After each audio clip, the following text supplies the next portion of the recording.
अस्सलामु अलैकुम रहमतुल्लाह। वैलेंटाइन डे के ताल्लुक़ से बहुत बार सवाल किया जाता है कि वैलेंटाइन डे मनाना कैसा है। देखिए, हमें उस तारीख़ से कोई लेना देना नहीं है। मतलब मैं ज़िक्र नहीं करना चाहता उस तारीख़ का कि कहाँ से स्टार्ट हुआ, रोमन एम्पायर से, बिज़ेंटीन एम्पायर से, ये कहाँ से स्टार्ट हुआ और फिर उस टाइम पे कौन वैलेंटाइन था, किसके नाम से ये मनाया जाता है, उस टाइम पे ये किस तरीक़े से मनाया जाता था, अभी किस तरीक़े से मनाया जा रहा है।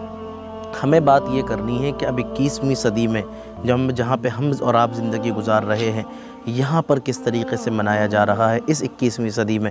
तो देखिए, इस 21वीं सदी में जिस तरीक़े से वैलेंटाइन डे मनाया जा रहा है, तो ये सरासर हराम है। मुसलमानों के लिए कोई गुंजाइश नहीं है इसको मनाने की। इस्लामी शरीयत में कोई गुंजाइश, कोई इजाज़त नहीं है इस वैलेंटाइन डे को मनाने की।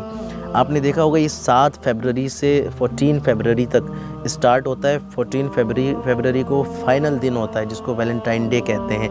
और उसके अलावा हग डे, टेडी डे, किस डे, चॉकलेट डे, पता नहीं क्या क्या होता है। इन सारे डेज़ के अंदर कुछ और नहीं होता, लड़कियों की असमत को बर्बाद किया जा रहा होता है, उनकी इज़्ज़त को नीलाम किया जा रहा होता है, उनके एहतराम को पामाल किया जा रहा होता है।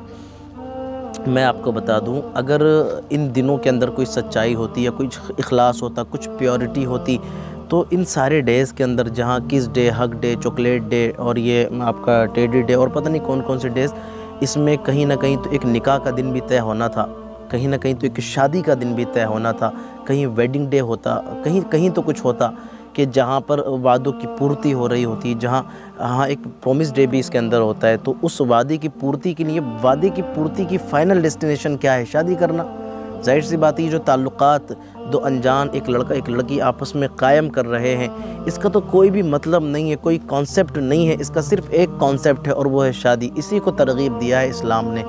वैलेंटाइन डे मोहब्बत का दिन माना जाता है, लवर्स डे भी उसको कहा जाता है, कपल डे भी कहा जाता है। लेकिन क्या किया, तो ये एक मोहब्बत का दिन कायम नहीं किया गया, बल्कि ये एक्चुअली बेहयाई का दिन कायम किया गया है कि एक रोज़ डे, लाल गुलाब देने के बाद और बेहयाई के कामों का आगाज़ किया जाता है। तो ज़ाहिर सी बात है, इस्लाम में इसकी इजाज़त कहाँ है। बाकी इस्लाम ने मोहब्बत के पैगाम को तो इतना आम किया क्योंकि इंसानी फ़ितरत है मोहब्बत करना, तो इस्लाम ने इस पर खुल कर के बात की है। आप मोहब्बत करिए किसी से, जायज़ तरीक़ा ये है कि उस मोहब्बत को फ़ाइनल स्टेज तक इस तरीके से लेकर जाइए कि आप अपने घर वालों को भेजिए उसके घर वालों पर, जहाँ पर जिससे आपने मोहब्बत की है, जो भी है, और जायज़ तरीके से निकाह का पैगाम भेजिए और निकाह की तारीख़ फ़िक्स करने के बाद निकाह करिए।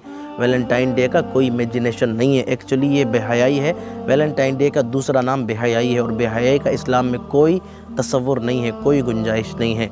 बस मैं यही समझाना चाह रहा था। उम्मीद करता हूँ कि आप समझ गए होंगे। अल्लाह अज़्ज़ा वजल हमें और आपको सबको हमें अमल की तौफ़ीक़ दे। आमीन। अल्लाह हाफ़िज़।